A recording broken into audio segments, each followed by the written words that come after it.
तो hello friend, कैसे? उम्मीद करता हूँ आप लोग अच्छे होंगे।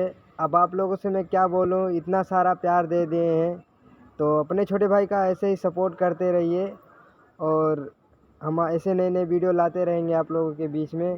तो एक मेरा सॉन्ग था, मतलब सॉन्ग नहीं था, मैं डांस किया था बड़े भैया दिवाकर जी के गाने पे।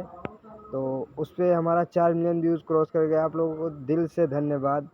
आप लोग इतना सारा प्यार दे दिए हमें, अब आप लोग से क्या बोलूँ। और एक बात और बतानी है आप लोगों से, मेरा एक न्यू चैनल है, उस पर मेरा नया सॉन्ग अपलोड होगा और अभी एक नया सॉन्ग अपलोड हुआ है जिस गाने का नाम है बलरामपुर जिला के रंगदार हैं। तो आप लोग जाइए वहाँ से, डिस्क्रिप्शन में लिंक दे दूँगा, आप लोग वहाँ से जाइए और गाने को सुनिए और अपने दोस्तों में शेयर करिए।